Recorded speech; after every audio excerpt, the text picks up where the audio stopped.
Hi, this is Tech Dad and welcome to my channel.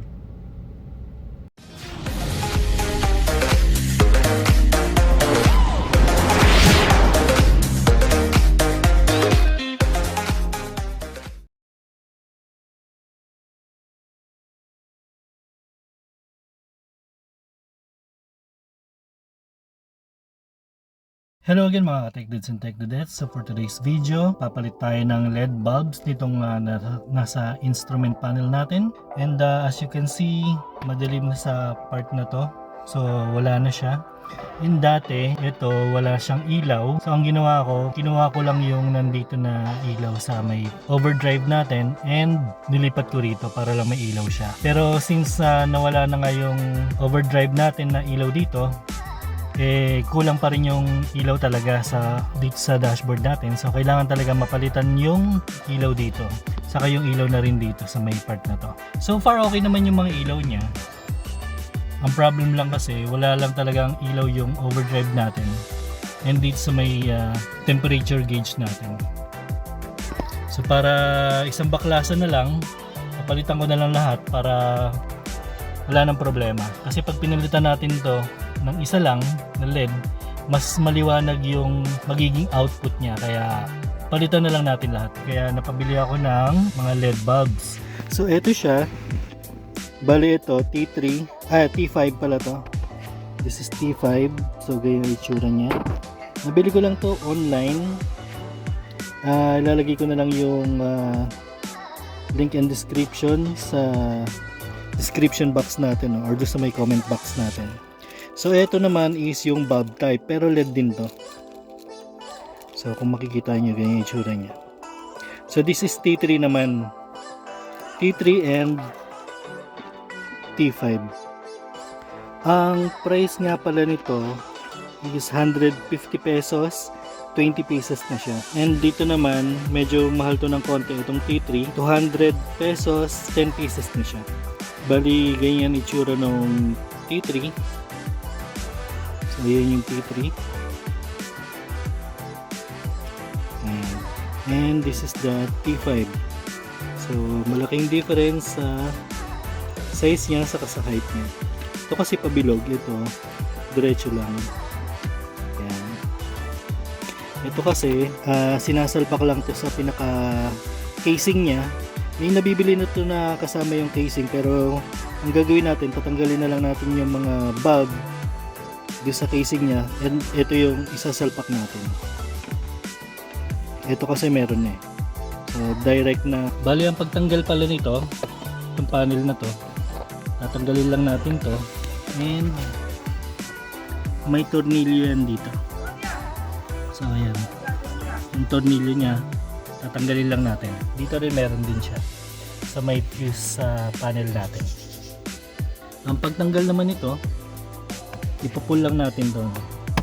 Pull up, and then yan, tapos na. Dito naman pull lang natin yan, ay makikita na natin yung tornilyo na nandito, yung screw. So pag natanggal niya yan, hatakin na lang natin to.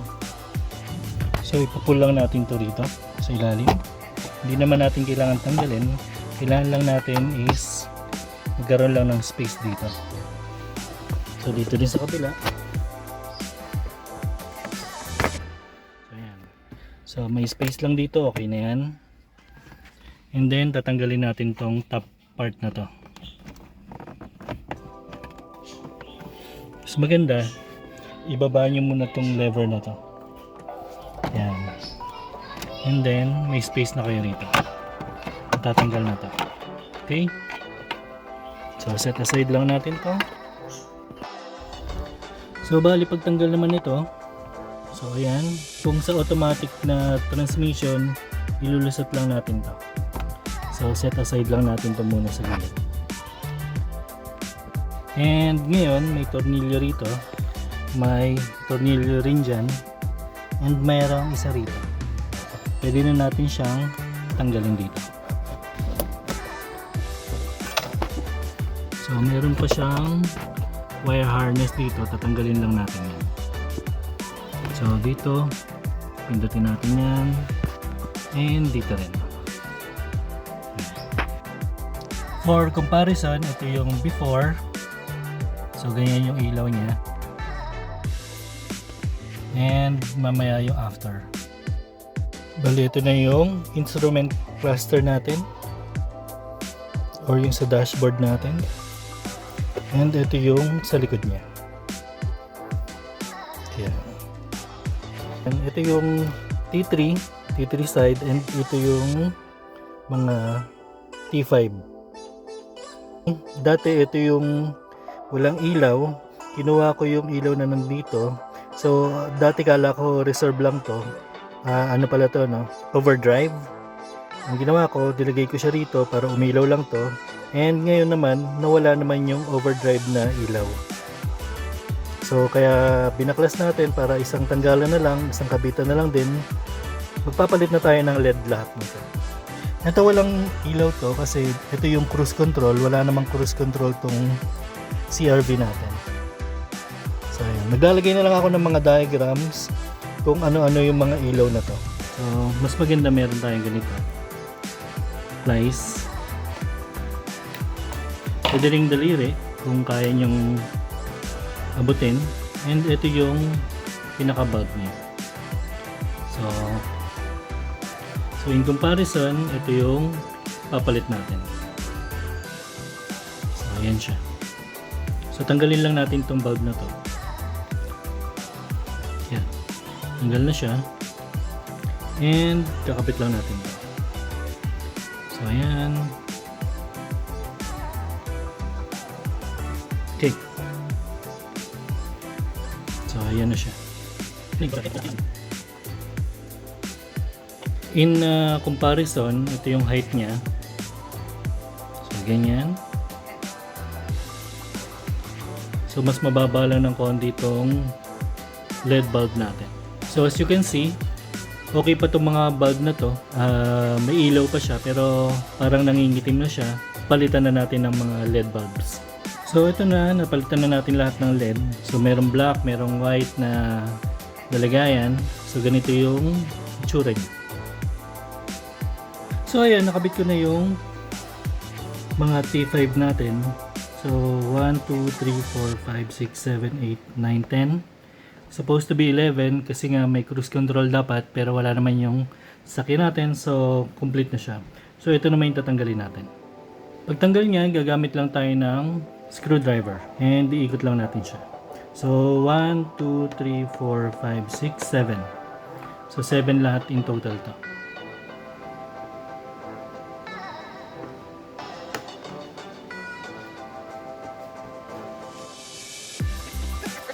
Nakabit na natin yung mga LED din dito, yung mga T3.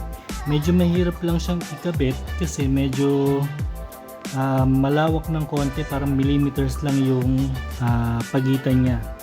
Yung lock kasi niya rito, yung lock niya rito, mas makapal.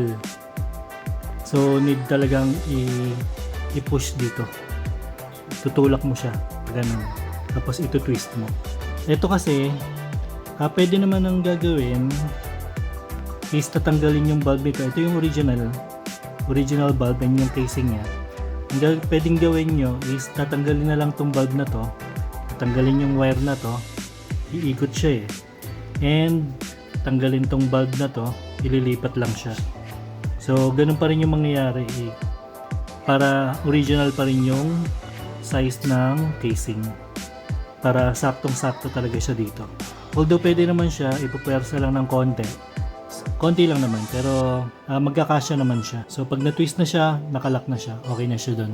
Sa ngayon, ikakabit na natin yung harness, yung wire harness niya. Check natin kung iilaw ba siya. So mga wires muna yung ikakabit na. So ito dito, and yun doon.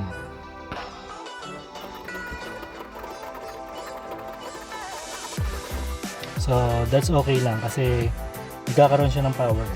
And let's see kung ano yung kalalabasan. So ayan.